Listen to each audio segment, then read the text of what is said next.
India's number 1 varicose veins hospitals ఐబీసీను సంప్రదించండి. మీ నొప్పి లేని ప్రయాణాన్ని ప్రారంభించండి.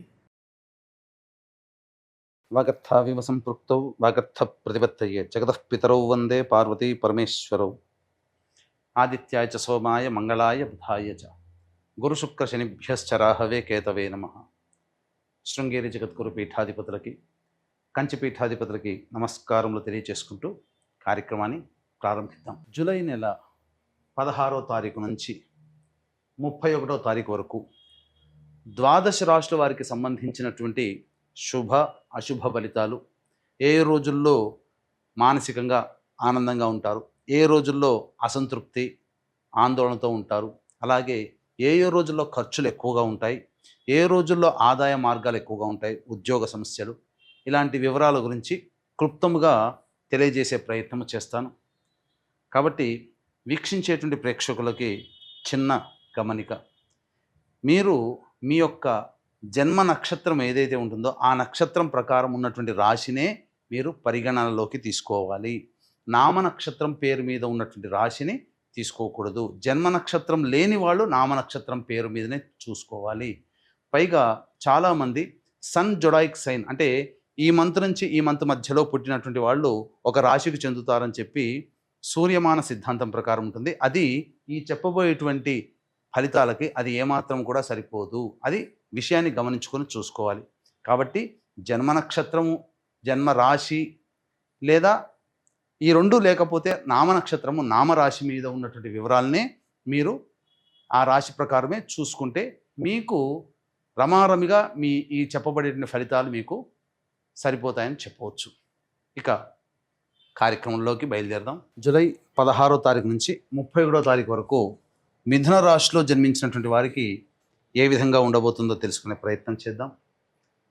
ఇక ఈ మిథున రాశిలో జన్మించినటువంటి వారికి శుక్రగ్రహ సంచార ప్రభావం అనుకూలంగా ఉన్నటువంటి కారణం ప్రధానంగా యోగ సంచార ప్రభావం చెప్పొచ్చు. శుక్రగ్రహణం ద్వారా అంటే ఏంటి, అనుకున్నటువంటి పనులని పూర్తి చేసుకోగలుగుతారు. అలాగే ప్రేమ ఆప్యాయతలు కోల్పోయినటువంటి మళ్ళీ తిరిగి పొందే అవకాశం ఉంటుంది. అంటే కోల్పోయినటువంటి భాగస్వాములు కానీ, జీవిత భాగస్వాములు కానీ మళ్ళీ కలిసే అవకాశాలు ఉంటాయి. ప్రేమ చిగురించే అవకాశం గోచరమవుతుంది. విలువైనటువంటి అనగా హుందాతనం పెంచే వస్తువులు, ఆభరణాలు, దుస్తులు, వాహనాలు ఇవన్నీ కూడా కొనుగోలు చేసే అవకాశం గోచరమవుతుంది. ఇది శుక్రగ్రహ సంచార ప్రభావం వలన జరిగేటువంటి శుభము.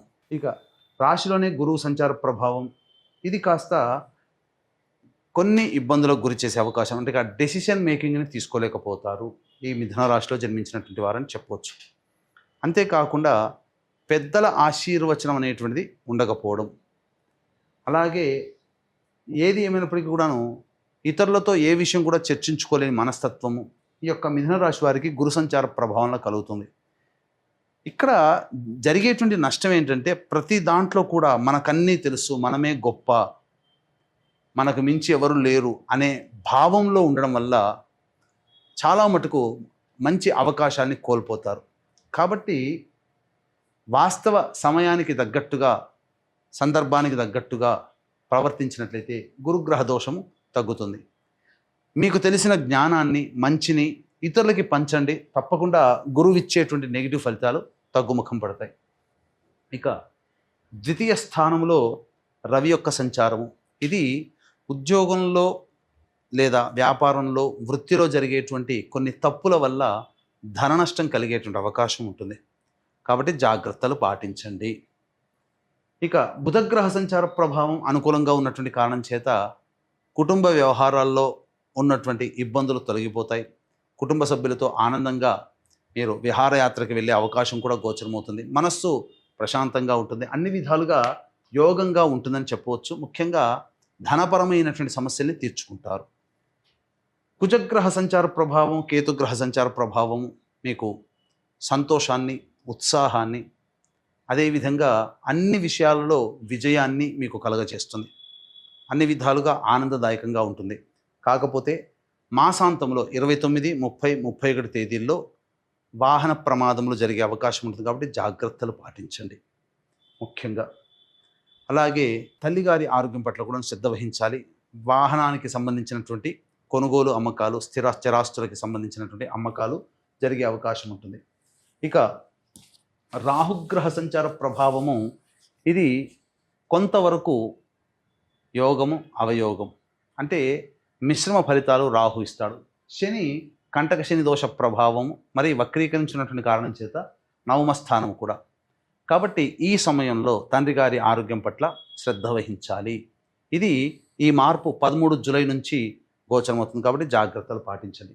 ఏ తర్వాత మీకు ఒక రవి మరియు గురువు ఈ 2 గ్రహాలు తప్ప మిగతా గ్రహాలన్నీ కూడాను అనుకూలంగానే ఉండబోతున్నాయి.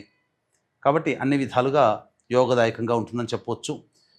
ఈ రాశిలో జన్మించినటువంటి స్త్రీలు ముఖ్యంగా గమనించాల్సినటువంటిది బాధ్యతలు పెరుగుతాయి, అవమానాలు కూడా పెరుగుతాయి. కాబట్టి గౌరవ మర్యాదలు సరిసమానంగా ఉంటాయి. అగౌరవపరిచేటువంటి సంఘటనలు చోటు చేసుకుంటాయి.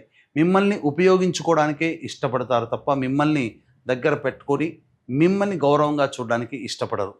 కాబట్టి జాగ్రత్తలు పాటించండి. ముఖ్యంగా ధన నష్టం జరుగుతుంది కాబట్టి ఎవరైనా కానీ మిమ్మల్ని అప్పుగా అడిగినట్లయితే ఆచితూచి స్పందించండి తప్ప చిట్టీల వ్యాపారం చేసేటువంటి మహిళలు కానీ అలాగే ధనపరంతో లింక్ ఉన్నటువంటి మహిళలు వీళ్ళందరూ కూడా జాగ్రత్తలు పాటించండి. డబ్బు చేజారిపోయే అవకాశము అనాలోచిత నిర్ణయాల వల్ల జరుగుతుందని చెప్పవచ్చు.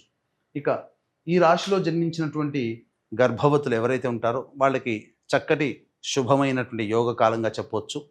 అలాగే సంతానం కోసం ఎదురు చూసేటువంటి వ్యక్తులకి మంచి శుభవార్త వింటారని చెప్పవచ్చు. ఈ రాశిలో జన్మించినటువంటి విద్యార్థినులు చక్కగా అనుకున్నటువంటి విద్యా సంస్థల్లో ప్రవేశాన్ని పొందుతారు. ఏ తర్వాత ఓవరాల్గా ఈ రాశిలో జన్మించినటువంటి విద్యార్థులు కానీ విద్యార్థినులు కానీ చక్కగా ఈ సంబంధించినటువంటి కోరుకున్నటువంటి యూనివర్సిటీలో ప్రవేశం లభించే అవకాశం ఉంటుంది. వివాహ సంబంధములు ఏవైతే కుదుర్చుకోవాలని చూస్తున్నారో వాళ్ళకి వివాహ సంబంధాలు కుదిరే అవకాశం కూడా మంచిగానే కనబడుతుంది. కాబట్టి ప్రయత్నం చేయండి. మూఢాలు కూడా వెళ్ళిపోయాయి కాబట్టి ప్రయత్నం చేస్తే తప్పకుండా వివాహ సంబంధాలు కుదిరే అవకాశం గోచరమవుతుంది. ఇక ఏ తర్వాత శుభ అశుభ మిశ్రమ ఫలితాల కంటే శుభమైన ఫలితాలే ఎక్కువగా ఈ మిథున రాశిలో జన్మించినటువంటి వారికి కలుగుతున్నాయని చెప్పవచ్చు. ఇక రోజువారీ కార్యక్రమాలలో భాగంగా 16 నుంచి 37 వరకు ఆదాయ వ్యయాలు, శుభము, సంతోషము, కష్టము, నష్టముల గురించి తెలుసుకునే ప్రయత్నం చేద్దాం. 16వ తారీఖు రోజున అనుకున్నటువంటి అన్ని విధాలుగా అన్ని రంగాలలో ఉన్నటువంటి వారికి మంచి శుభ ఫలితాలు కలుగుతాయి. అందులో సందేహం లేదు. ధనపరమైనటువంటి సమస్యలు కూడా తీరుతాయని చెప్పవచ్చు. ఇక 17, 18 తారీఖుల్లో కనుక చూసుకున్నట్లయితే ఖర్చులు అధికంగా ఉంటాయి, ప్రశాంతత లోపిస్తుంది. మీరు ఏవైతే ప్రేమ ఆప్యాయతలు చూపిస్తారో ఎదుటి వాళ్ళ నుంచి మీరు పొందలేకపోవడం వల్ల కొంత మానసికమైనటువంటి క్షోభకి గురయ్యే అవకాశం ఉంటుంది. అలాగే దూర ప్రాంత ప్రయాణాలు గోచరమవుతున్నాయి. అనవసరమైన ఖర్చులు కూడా ఉంటాయి. ఏ పని చేయాలన్న ఆసక్తి ఉండదు. టెన్షన్ లైఫ్ని గడుపుతారని చెప్పవచ్చు. 19, 20వ తారీఖులో పెండింగ్లో ఉన్నటువంటి పనులని పూర్తి చేసుకుంటారు. అలాగే విందులు వినోదాల్లో పాల్గొంటారు. ఒక బాధ్యతల్ని కంప్లీట్ చేసుకున్నామనేటువంటి ఆలోచనతో ఉంటారని చెప్పవచ్చు. 21, 22 తేదీల్లో ప్రధానంగా చేస్తున్నటువంటి వృత్తి ఉద్యోగ వ్యాపారాల్లో కొన్ని మిస్టేక్స్ జరుగుతాయి. తద్వారా కొంత అవమానకరమైనటువంటి స్థితిలో ఉంటారని చెప్పవచ్చు. కుటుంబ సభ్యులతో వాగ్వివాదాలు పెరుగుతాయి. అన్ని విధాలుగా కాస్త జాగ్రత్తగా ఉండాల్సినటువంటి పరిస్థితి. లౌక్యముగా వ్యవహరించాలి. ఇక వీక్షించేటువంటి ప్రేక్షకులు కూడా శివాజ్ఞ వల్ల కాశీక్షేత్రంలో ఈ మంత్లో ఉండడం జరుగుతుంది. కావున తండ్రి వైపు 3 తరాలు, తల్లి వైపు 3 తరాల్లో మరణించిన వారి ఆత్మతృప్తి కోసం ఈ ఆషాఢ అమావాస్య పునరస్సు నక్షత్రం కలిసినటువంటి జూలై 24వ తేదీన చేయించడం జరుగుతుంది. అవకాశం అంటే పిండ ప్రదాన కార్యక్రమం మీ యొక్క కుటుంబ సభ్యుల గోతనామాదులతో చేయించుకోవచ్చు. ఎందుకంటే మిగతా ఎక్కడ చేసినా కాశీక్షేత్రంలో చేయడం చాలా విశేషం. అలాగే జాతకరీత్యా కలుగు విద్య, వివాహ, ఉద్యోగ, దాంపత్య, అనారోగ్య సమస్యల నివారణకి మరియు మేష, మిథున, కర్కాటక, సింహ, కన్య, వృశ్చిక, ధనుస్సు, కుంభమీన రాశుల్లో జన్మించినటువంటి వారికి శనిదోష పరిహారార్థమై సర్వదోష నివారణ పూజలు, హోమాలలో భాగంగా క్షేత్రపాలకురాలు వారాహి, క్షేత్రపాలకుడు కాలభైరవుడు మరియు ప్రత్యంగిర, బగళాముఖి, రాజశ్యామల, సుదర్శన హోమాది కార్యక్రమాలు చేయించడం జరుగుతుంది. అవకాశం ఉన్న వాళ్ళు కూడా ఇక్కడ ఈ కార్యక్రమం రాత్రిపూట జరుగుతుంది. అమావాస్య పుష్యమి నక్షత్రం ఉంటుంది కాబట్టి అప్పుడు చేయడం జరుగుతుంది. అవకాశం ఉన్న వాళ్ళు కార్యక్రమ తదనంతరం కాంటాక్ట్ చేసి మీ గోత్రనామాదులు నమోదు చేసుకోవచ్చు. ఇక 23, 24, 25 తేదీల్లో కనుక చూసుకున్నట్లయితే జాతకరీత్యా అన్ని విధాలుగా అనుకూలంగా ఉండేటువంటి సమయము. మీకు ప్రత్యర్థులపై విజయాన్ని పొందేటువంటి అవకాశం కూడా గోచరమవుతుంది. అలాగే ఇతరుల నుంచి రావాల్సినటువంటి డబ్బులు పూర్తిగా వసూలవుతాయి. ఖర్చుకు మించినటువంటి ఆదాయం ఉండడం వల్ల అన్ని రకాల సమస్యల్ని పరిష్కరించుకుంటారని చెప్పవచ్చు. నూతన వ్యక్తులు పరిచయం అవుతారు. అలాగే ఇతరులు మీకు సహాయ సహకారాలు అందించడం ద్వారా మీ పనులన్నీ కూడా పూర్తి చేసుకుంటారు. ఇక 26, 27 తేదీల్లో కనుక చూసుకుంటే వాహనాన్ని నడిపేటప్పుడు జాగ్రత్తలు పాటించాలి. వాహన ప్రమాదాలు చోటు చేసుకునే అవకాశం, వాహన మరమ్మతులకి గృహ మరమ్మతులకి ఖర్చులు అధికంగా ఉంటాయి. తల్లిగారి ఆరోగ్యం పట్ల శ్రద్ధ వహించాల్సినటువంటి పరిస్థితి. 28, 29, 30 తేదీల్లో చూసుకున్నట్లయితే అసిడిటీ, ఇండైజెషన్ ప్రాబ్లంతో కొంత అనారోగ్య సూచనలు గోచరమవుతున్నాయి. కాబట్టి ఫుడ్ విషయంలో జాగ్రత్తలు తీసుకోండి. అలాగే వృధా కాలయాపన, ఏ పని ఎందుకు కూడాను ఆసక్తిగా ఉండదు, ఇది గమనించాలి. 31వ తారీఖు రోజున మీరు కోరుకున్నటువంటి ధనము మీకు లభిస్తుంది. ఖర్చులకి తగినటువంటి ఆదాయం లభించడం ద్వారా సమస్యల నుంచి చాలా మటుకు బయటపడతారు. సంతోషంగా విందుల వినోదాల్లో పాల్గొంటారని చెప్పవచ్చు. తర్వాత చెప్పొచ్చేది ఏంటంటే, ఈ యొక్క రాశిలో జన్మించినటువంటి వారికి ప్రధానంగా సమస్యలు కనుక వస్తే ఈ సమస్యల పరిష్కారం కోసం ప్రతిరోజు సూర్యుడికి నమస్కారం, సూర్యాష్టకం 6 సార్లు పారాయణం చేయండి. చాలా మటుకు సమస్యలు తగ్గుముఖం పడతాయి. అలాగే శనివారం రోజున వెంకటేశ్వర స్వామి వారికి పుష్పార్చన జరిపించండి. మీ కోరిక నెరవేరుతుంది. ఇక ఇప్పుడు చెప్పినటువంటి సమస్యల కంటే ఇంకా ఎక్కువగా విభిన్నంగా మీరు సమస్యలు ఎదుర్కొంటున్నట్లయితే దగ్గరలోని మంచి ఉపాసనా పొరలైనటువంటి జ్యోతిష్యుని సంప్రదించి వారి సలహాలు సూచనలు తీసుకునే ప్రయత్నం చేయండి. కాశీ విశ్వేశ్వరుని ఆజ్ఞ ప్రకారం కాశీలో ఉండడం జరుగుతుంది. 24వ తారీఖు అమావాస్య సందర్భంగా పొద్దున పూట ఈ పిండ ప్రదాన కార్యక్రమం బ్రాహ్మణుని కర్తగా పెట్టి చేయించడం.